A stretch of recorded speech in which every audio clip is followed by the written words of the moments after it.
എൻ്റെ ചില ശത്രുക്കളെ എനിക്ക് കൊല്ലണം തോന്നിയിട്ടുണ്ട്. അപ്പം ഞാൻ വളരെ ആത്മാർത്ഥ സുഹൃത്തായിട്ടുള്ളൊരു ദൈവജ്ഞനുണ്ട് എനിക്ക്. അദ്ദേഹം ഒരു ജ്യോതിഷിയും കൂടിയാണ്. അദ്ദേഹം എന്നോട് പറഞ്ഞു, സാറ് ഒരു കാര്യം മനസ്സിലാക്കണം, സാറിൻ്റെ ദുര്യോഗം എനിക്കില്ലല്ലോ, ശരിയല്ലേ? എൻ്റെ ദുര്യോഗമല്ല നിങ്ങൾക്ക്, നിങ്ങളുടെ ദുര്യോഗമല്ല എനിക്ക്. അപ്പം എന്താ സാറിന് ഇങ്ങനെ പ്രത്യേകമായിട്ടുള്ളൊരു ദുര്യോഗം വരാൻ കാര്യം? എന്തായിരിക്കും കാര്യം? സാറിൻ്റെ കർമ്മഫലം തന്നെ ആവില്ലേ? അത് ശരിയാണ്. അപ്പം ആ കർമ്മഫലം അനുഭവിപ്പിക്കാൻ വേണ്ടി ഭഗവാൻ പറഞ്ഞയച്ച ഒരാളെ സാറ് ഹനിച്ചാൽ ആ കർമ്മഫലം എവിടെ പോവും? അതനുഭവിപ്പിക്കാൻ ഇനി വേറൊരാൾ വരണ്ടേ? അപ്പം ഈ ശത്രു എന്ന് പറയുന്ന ആള് സാറിൻ്റെ മുമ്പിൽ ശത്രുവായി അവതരിക്കുന്നത് ഭഗവാന്റെ നിയോഗപ്രകാരമാണെന്ന് തിരിച്ചറിയാനുള്ള വിവരം താങ്കൾക്കില്ലേ? അപ്പോൾ അദ്ദേഹത്തിന് വേണ്ടി അദ്ദേഹത്തെ നന്ദിയോടെ തൊഴുകല്ലേ അങ്ങ് ചെയ്യേണ്ടത് ശത്രുവിനെ? ഞാൻ വിചാരിച്ചു, ശരിയാണല്ലോ, ഇത്രയും കാലം ആത്മജ്ഞാനം എന്നൊക്കെ പറഞ്ഞ് നടക്കണം, ഞാൻ എന്തൊരു വിവരം കിട്ടവനാണ്. അന്ന് തൊട്ട് ഞാൻ ശ്രമിക്കാൻ തുടങ്ങി. എന്താ?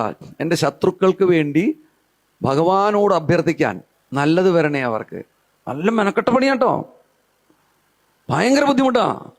പക്ഷെ നോക്കൂ, ഒരു 3 മാസത്തെ അധ്വാനം കൊണ്ട് ഞാനത് സാധിച്ചു എന്നുള്ളതാണ്. ഒരു മാസം കൂടി കഴിഞ്ഞതിന് ശേഷം ഈ ശത്രുക്കൾ കൊണ്ട് ഇന്ന് വരെ എനിക്കൊരു ഉപദ്രവവും പിന്നെ ഉണ്ടായിട്ടില്ല എന്നുള്ളത് അത്ഭുതകരം. ഞാൻ എൻ്റെ ജീവിതാനുഭവം നിങ്ങളോട് പറയണേ. ഈ അവസ്ഥ എത്തിയപ്പോഴേ എനിക്ക് ഈ ഗീതാവാക്യത്തിൻ്റെ അർത്ഥം എന്താണെന്ന് മനസ്സിലായിട്ടുള്ളൂ. തുല്യോ മിത്രാരി, മിത്രങ്ങളോട് നമുക്ക് നല്ല സ്നേഹമാണ്. എൻ്റെ ഭാര്യയോട് എനിക്ക് വളരെ സ്നേഹമാണ്, മക്കളോട് സ്നേഹമാണ്, എൻ്റെ സുഹൃത്തുക്കളോട് സ്നേഹമാണ്, സംശയമില്ല. അവരെ കാണുന്നതിലും ഭവ്യതയോടുകൂടി വേണത്രേ ശത്രുക്കളെ കാണാൻ. കാരണം എന്താ? ഇവര് നിങ്ങളുടെ കർമ്മദോഷം തീർത്തരില്ല, നിങ്ങളെ സുഖിപ്പിക്കുകയാണ്, സന്തോഷിപ്പിക്കുക. ആര്? ഭാര്യയും കൂട്ടുകാരും മിത്രങ്ങളൊക്കെ. അരികൾ എന്താ ചെയ്യണത്? ശത്രുക്കള് വന്ന് നിങ്ങളുടെ കർമ്മഫലം തീർത്തു തരികയാണ്, ഭഗവാന്റെ അടുത്തേക്ക് അടുപ്പിക്കുകയാണ്.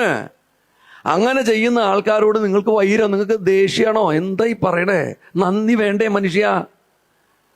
അതുകൊണ്ടാണ് തുല്യോ മിത്രാരി പക്ഷയോ എന്ന് ഭഗവത് ഗീതാ ഭാഷ്യം. ഇത് മനസ്സിലായി കഴിഞ്ഞ് അവസാനം അടുത്ത വരിയാണ് അതിനേക്കാളും ഗംഭീരം. സർവാരംഭ പരിത്യാഗി, എല്ലാ ആരംഭങ്ങളും വെടിയണം എന്നാ പറയണേ. അതെങ്ങനെയാണപ്പോ വെടിയാൻ പറ്റുമോ? തുടക്കങ്ങളൊക്കെ വെടിയാൻ പറ്റുമോ? എന്തെങ്കിലും തുടങ്ങാതെ പറ്റുമോ?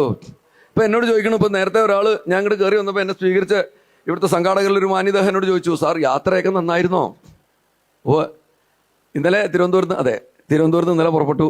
ഇന്ന് രാവിലെ എറണാകുളത്തെത്തി, അല്ലെങ്കിൽ ഇന്നലെ രാത്രി എറണാകുളത്തെത്തി, രാവിലെ എറണാകുളത്ത് പുറപ്പെട്ടു, ഇവിടെ എത്തി. അപ്പം നോക്കൂ, ഞാൻ തിരുവനന്തപുരത്ത് നിന്ന് പുറപ്പെട്ടു, അല്ലേ? ഞാനല്ലേ പുറപ്പെട്ടത്. അപ്പൊ കർത്തൃത്വബോധം ആർക്കാ? എനിക്കാ. ഞാനാ ചെയ്തിരിക്കണേ. ഞാൻ തുടങ്ങി യാത്ര, എൻ്റെ ആരംഭം. അതെ, ആരംഭം ത്യജിക്കാന്ന് പറഞ്ഞാൽ ഞാൻ തുടങ്ങി എന്നുള്ള ചിന്ത ഞാനല്ലെന്ന്. പിന്നെ ആരാ? ഭഗവാനാണ്. ഭഗവാൻ സഞ്ചരിക്കുന്നു. അതാണ് അഹം വികൽപ്പൈർ അഹമേവ കേവലം.